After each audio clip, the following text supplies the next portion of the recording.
Shalom, Bapak Ibu dikasih Tuhan. Shalom. Mari sebelum kita merenungi kebenaran firman Tuhan, saya ajak kembali kita datang kepada Tuhan, kita boleh berdoa kepada Tuhan. Ya Tuhan, Kaulah gunung batu perlindungan kami ya Tuhan. Ajarkan kami untuk selalu dekat dengan Tuhan. Ajarkan kami untuk selalu rindu datang kepada Tuhan.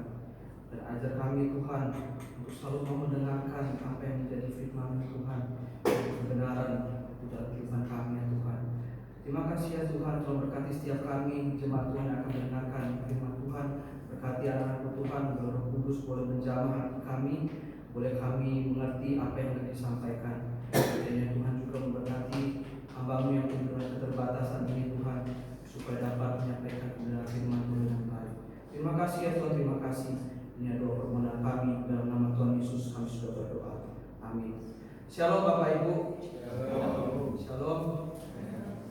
Terima kasih sudah kesediaan untuk datang untuk beribadah dan dalam kesibukan yang boleh dijalankan oleh Bapak Ibu hari demi hari, dan hari ini boleh datang kepada Tuhan untuk sama-sama kita memuji dan memuliakan nama Tuhan.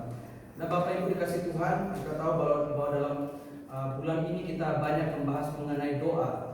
Dari doa Hana, Tuhan hanya jodoh, dan hari ini kita belajar dari satu bagian firman Tuhan yang baik dari doa Tuhan Yesus untuk murid-muridnya. Mari sama-sama Bapak Ibu kita membuka dalam Yohanes 17. Kita membuka sama-sama Yohanes pasalnya yang ke-17. Yohanes pasalnya yang ke-17. Kita akan membacakan seluruh ayatnya karena ini menjadi bagian penting dalam perenungan kita pada pagi hari ini. Yohanes 17 ayat 1 sampai dengan ayatnya yang ke-26. Saya bacakan ayat yang pertama, Bapak Ibu sekalian bacakan ayat 2 hingga sedikit berganti sampai ayatnya yang ke-26. Doa Yesus untuk murid-muridnya. Demikianlah kata Yesus, lalu ia menengadah ke langit dan berkata, Bapa, telah tiba saatnya. Permuliakanlah anakmu supaya anakmu mempermuliakan engkau. Sama seperti Engkau telah memberikan kepadanya kuasa atas segala yang hidup, demikian pula Ia akan memberikan hidup yang kekal kepada semua yang telah berikan kepadanya.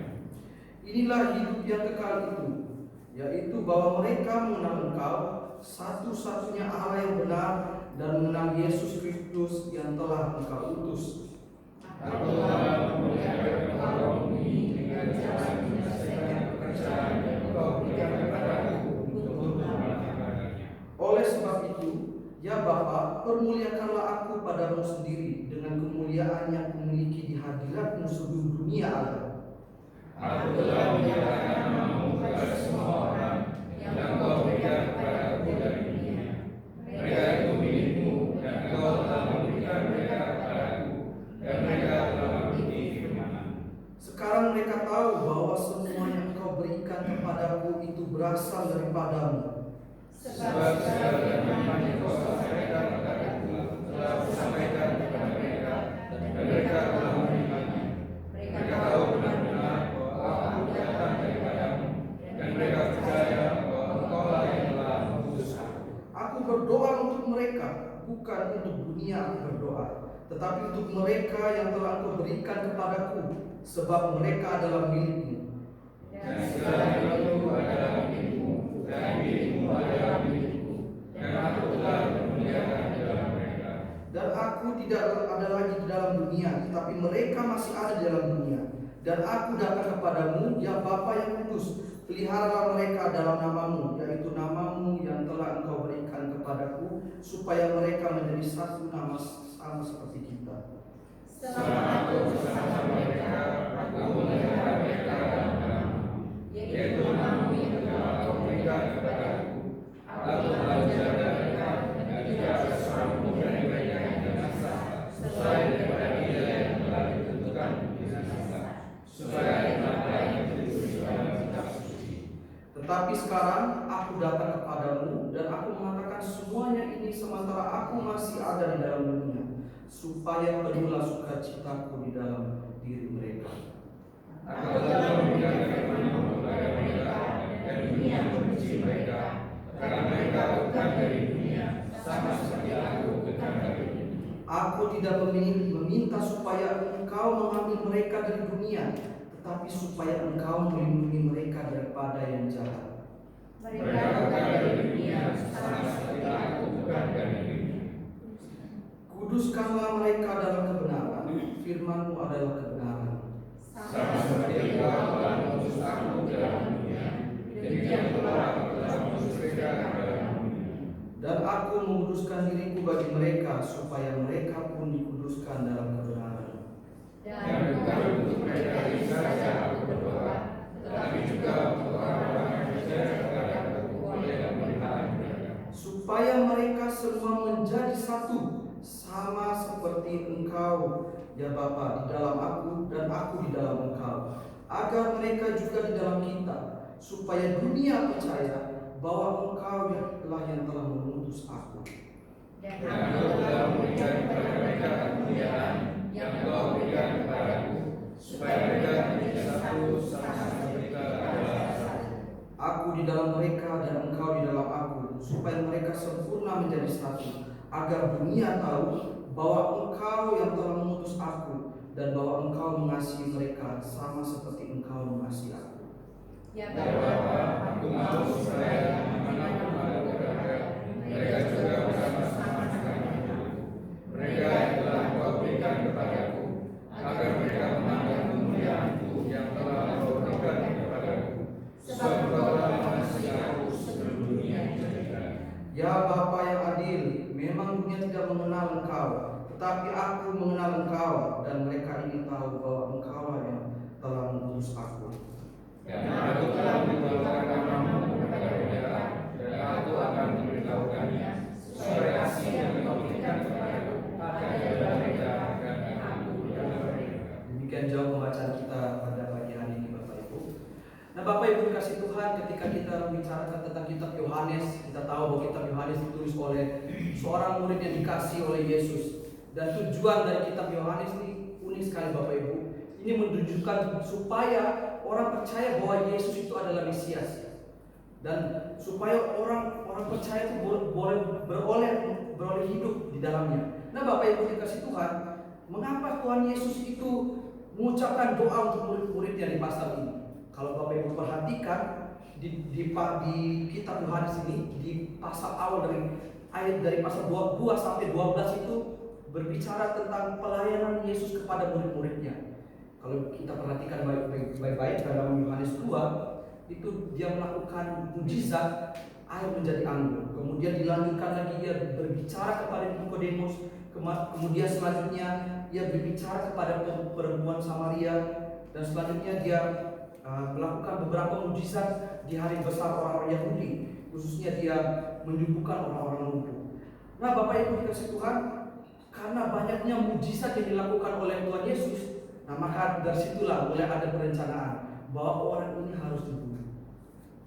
Bahkan kalau kita perhatikan dalam Yohanes ini, dia menyebutkan bahwa dirinya itu adalah anak Allah. Nah, kita tahu sendiri Bapak Ibu, ketika seseorang menyebutkan dirinya sebagai anak Allah, bukan berarti dia itu berada di bawah Allah. Itu sama saja bahwa dia itu menyebutkan dirinya itu adalah Allah. Makanya orang Yahudi pada waktu itu, wah, orang ini harus kita singkirkan, harus kita bunuh, karena orang ini sudah menghina Allah. Nah, Bapak Ibu dikasih Tuhan, karena dikatakan bahwa Tuhan Yesus ini akan pergi meninggalkan para murid. Nah, para murid itu pasti merasa sedih, mereka bingung. Karena mereka ketika Tuhan Yesus membangun mereka setelah meninggalkan apa yang menjadi kenyamanan mereka dalam dunia. Mereka meninggalkan keluarga mereka, mereka meninggalkan pekerjaan mereka. Apalagi di pasal selanjutnya, di bagian yang kita baca itu, orang-orang yang percaya kepada Yesus akan dibenci, dan hidup mereka bisa dibilang tidak akan baik-baik saja. Dan oleh karena itu Bapak Ibu, di bagian ini Tuhan Yesus memanjatkan doanya itu untuk murid-muridnya. Kalau kita perhatikan Bapak Ibu, di pasal 13 sampai 17, di pasal-pasal akhir dalam kitab Yohanes, Tuhan Yesus itu memberikan sebuah nasihat kepada murid-muridnya. Sebuah nasihat dia berikan kepada murid-muridnya. Dan di pasal 17 ia memberikan sebuah doa untuk murid-muridnya. Ya, sama seperti kita ya Bapak Ibu, ketika kita mungkin akan berpisah dengan orang-orang yang kita kasih, entah itu anak kita, entah itu teman-teman kita, sahabat kita yang ingin melakukan studi atau pekerjaan di luar. Tentu kita akan memberikan nasihat. Kamu begini ya di sana, jaga baik-baik, kamu jaga diri kamu baik-baik. Tapi di bagiannya ini unik Bapak Ibu. Tidak hanya nasihat yang penting, tapi doa itu penting Bapak Ibu. Tidak hanya nasihat itu yang penting dalam kehidupan kita ketika kita menyatakan nasihat kita kepada anak kita, tapi doa itu menjadi penting juga.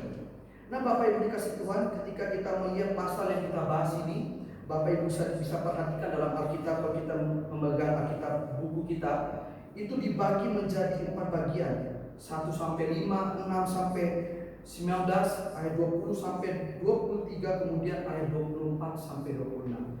Nah dari bagian ini Bapak Ibu, kita akan belajar 4 hal yang penting dari doa Yesus. Nah pertama Bapak Ibu, selain berbicara tentang salib sebagai kemuliaan dari Tuhan Yesus, dari pasal 17 ini ayat 1 sampai 5 berbicara tentang pemuliaan bagi diri Yesus. Nah kita tahu dalam kitab Yohanes ini Bapak Ibu dikatakan, kita melihat flashback ke belakang bahwa tidak seorang pun itu pernah melihat Allah, tetapi anak tunggal Allah yang ada di pangkuan Bapa, dialah yang menyatakannya. Sekiranya kamu mengenal aku, pasti kamu juga mengenal Bapakku. Sekiranya sekarang ini kamu mengenal dia dan kamu telah melihat dia. Jadi kedatangan Yesus ini ke dunia supaya orang itu boleh mengenal Allah. Jadi kita tahu Bapak Ibu dalam perjanjian lama, dalam kejadian kita melihat bahwa orang manusia itu telah jatuh ke dalam dosa. Nah keadaan manusia yang sangat buruk inilah maka Tuhan Yesus itu datang ke dalam dunia. Nah Bapak Ibu ketika kita membahas tentang manusia yang sangat buruk di hadapan Allah, di dalam Mazmur 8 kalau Bapak Ibu perhatikan, itu dalam Mazmur 8 ada 2 kata manusia disebutkan oleh pemazmur. Ada satu kata itu berkata manusia itu disebut sebagai Adam, satunya itu manusia itu disebut sebagai Enos. Maksudnya apa Bapak Ibu? Adam itu menjelaskan bahwa manusia itu diciptakan seturut gambar rupa Allah. Keadaan manusia awal itu seturut gambar rupa Allah. Mereka itu indah, mereka adalah ciptaan terakhir diciptakan oleh Tuhan. Tetapi dalam perjalanannya manusia jatuh ke dalam dosa dan disebut sebagai manusia itu sebagai Enos. Enos itu disebutkan manusia itu dalam keadaan yang sangat buruk. Manusia itu sakit, manusia itu buruk di hadapan Tuhan. Oleh karena itulah Tuhan Yesus datang ke dalam dunia. Nah Bapak Ibu, kita akan memperhatikan satu kata penghubung yang menarik dalam kitab Yohanes, khususnya di dalam ayatnya yang kedua. Ada kata ina, dalam bahasa Yunani itu ina, atau kata kalau kita perhatikan di ayat 2 itu dia mengatakan demikian pula. Maksudnya apa Bapak Ibu? Jadi kalau dalam bahasa Yunani itu ada penjelasannya kata penghubung. Dan kata ina ini mempunyai konjungsi koordinat. Maksudnya apa Bapak Ibu? Dari dalam kata ini itu menghubungkan tentang elemen yang sama, atau di dalam bagian ini kita bisa masukkan 2 pribadi yang sama. Jadi maksudnya apa Bapak Ibu? Jadi posisi Allah Bapa dan Allah Anak itu setara. Kalau kita lihat di dalam kitab ini, dalam awal itu firman itu menjadi manusia dan firman itu bersama-sama dengan Allah. Kata penghubungnya sama juga digunakan dalam Yohanes pasal yang pertama ini, menunjukkan bahwa ya firman itu adalah Allah itu sendiri. Dan ketika kita masuk dalam Yohanes 17 ini, bahwa posisi Allah Bapa dan Anak itu setara. Nah kita lihat sekarang ini ya, dari dahulu sampai sekarang ternyata orang yang memandang Tuhan Yesus itu di bawah Allah Bapa itu masih ada sampai sekarang. Dari Arius berlanjut lagi sampai sekarang ini kita lihat beberapa oknum mengatakan Tuhan Yesus itu dia itu posisinya di bawah Allah. Kalau kita di kampus itu kita belajar mengenai apa itu kata-kata Yunani itu, kita belajar arti-artinya Bapak Ibu. Dan kata ini menjelaskan bahwa posisi Yesus itu bukan posisinya di bawah Allah Bapa, tetapi ia setara dengan Bapa. Dan dari poin ini juga Bapak Ibu, kita tidak hanya membahas tentang posisi Yesus, tetapi kita membahas tentang pemuliaan Yesus. Apa yang telah Yesus lakukan di dunia. Kita tahu apa yang dilakukan Tuhan Yesus adalah ia melakukan kehendak Bapanya, bukan dia melakukan kehendaknya sendiri. Lalu apa yang menjadi penting poin dalam poin kita yang pertama ini, Bapak Ibu? Yang pertama, kita belajar bahwa Tuhan itu posisinya sama dengan Bapa. Dan kedua, kita belajar kemuliaan Tuhan itu didapatkan karena Ia melakukan kehendak Bapanya. Demikian juga kita, Bapak Ibu. Bagaimana kita mendapatkan kemuliaan Tuhan? Yaitu dengan kita melakukan kehendak Bapa kita di surga. Kemudian kita berlanjut di poin yang kedua. Tuhan Yesus berdoa bagi para murid supaya dipelihara oleh Allah. Kita tahu di dalam poin 6 dan sampai 19 di situ ada ayat-ayat yang khususnya membahas tentang predestinasi. Orang-orang yang mendengarkan Allah, orang-orang yang percaya, ada orang yang binasa, ada orang yang tidak binasa. Tetapi bagian ini juga membahas tentang Tuhan itu memelihara orang yang melakukan firman-Nya. Jadi orang yang dipelihara Tuhan itu adalah orang yang memelihara firman-Nya dalam kehidupan. Jadi disebutkan di sini adalah para murid. Lalu pertanyaannya apa ya alasannya para murid sehingga disebutkan sebagai orang yang dipelihara oleh Allah? Mereka melakukan kehendak Bapa di surga. Mereka belajar kebenaran firman Tuhan dan mereka mengaplikasikannya dalam kehidupan mereka. Nah, Bapak Ibu, ada kata yang menarik di dalam ayat 6 dikatakan, aku telah menyatakan namamu kepada semua orang. Nah, kata nama ini mencakup tentang atribut atau karakter Allah. Jadi karakter Allah, kita tahu karakter Allah adalah karakter yang memiliki kasih. Orang yang hidup di dalam Allah adalah orang yang memiliki kasih di dalamnya, Bapak Ibu. Nah, Bapak Ibu dikasih Tuhan, saya pernah dalam kelas doktrin itu dosen kami memberikan pertanyaan,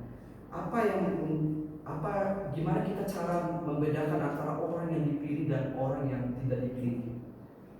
Yang dia dikatakan yang pertama pasti harus datang kepada Tuhan beribadah. Tapi yang kedua adalah apakah dia melakukan firman dalam kehidupannya sehari-hari? Itu yang menjadi pertanyaan kita, Bapak Ibu. Mungkin gampang saja kita mengatakan kebenaran firman Tuhan lewat mimbar dan sebagainya. Tetapi apakah itu diaplikasikan dalam kehidupan kita sehari-hari? Itu seringkali yang menjadi kesusahan bagi kita, Bapak Ibu. Kita tahu apa yang diajarkan oleh dunia itu air tuba dibalas air tuba, bukan air tuba dibalaskan dengan air susu. Ada sebuah semboyan, senang orang susah, susah orang senang. Saya pernah mengatakan ini di dalam kelas di dalam persekutuan pemuda remaja. Ketika orang senang kita susah. Ketika orang susah kita senang. Dan itu seringkali terjadi dalam kehidupan kita, Bapak Ibu. Tapi di bagian ini kita belajar, Bapak Ibu, bahwa orang-orang yang dipelihara oleh Tuhan adalah orang yang melakukan firman-Nya. Orang yang menghidupi firman-Nya tidak hanya datang ke ibadah, tetapi ibadahnya itu diaplikasikan dalam kehidupan sehari-hari. Dan itu juga yang disinggung dalam kitab Yeremia, kitab Amos. Itu disinggung orang-orang itu beribadah kepada Tuhan. Dan kitab Amos apalagi orang-orang dalam teks itu, dalam konteks itu, mereka itu dalam keadaan yang sangat baik. Mereka memiliki kondisi ekonomi yang baik, bahkan dikatakan mereka memiliki pertahanan yang baik, militer yang baik. Tetapi Tuhan menyinggung apa? Saya membenci ibadahmu orang Israel. Bapak Ibu bisa perhatikan Amos 5 ayat 21-27 itu dikatakan aku membenci perayaanmu. Karena apa, Bapak Ibu? Mereka menindas orang miskin ternyata. Orang-orang yang kaya menindas orang-orang yang lemah. Mereka menindas terus. Makanya Tuhan bilang, saya tidak terima ibadahmu. Karena dalam kehidupanmu ternyata tidak memperhatikan orang lain. Kemudian, Bapak Ibu, kita akan memperhatikan ada kata yang menarik sini. Pemeliharaan Tuhan itu dikatakan orang itu tidak binasa. Nah, kalau kita perhatikan kata binasa itu ternyata sama saja dengan kata hilang. Jadi kalau kita bicara tentang hilang itu kita langsung bilang, oh, anak yang hilang. Dan ternyata katanya itu juga sama, Bapak Ibu, menggunakan kata yang sama. Jadi gambar ini sangat kontras sekali dengan gambaran gembala. Gembala yang baik itu menyerahkan nyawanya itu bagi domba-dombanya. Ternyata pemeliharaan Tuhan itu ternyata bukan saja ketika kita itu ada di dunia ini, Bapak Ibu. Tuhan menolong kita dalam kita melewati pergumulan dan lain sebagainya. Tetapi ternyata pertolongan Tuhan itu tidak hanya di dunia ini, tetapi ketika kita telah mati, Tuhan tidak memberikan nyawa anak-anaknya itu jatuh ke dalam ke dalam penghukuman maut, tetapi Tuhan membawa anak-anaknya itu untuk sama-sama datang kepada Tuhan di surga. Jadi kita belajar ya Bapak Ibu, penilaian Tuhan itu sangat luar biasa. Bukan saja di dalam dunia ini saja, tetapi ketika kita sudah dipanggil oleh Tuhan, kita boleh sama-sama mendapatkan kemuliaan Tuhan. Kemudian yang ketiga Bapak Ibu, supaya mereka itu menjadi satu.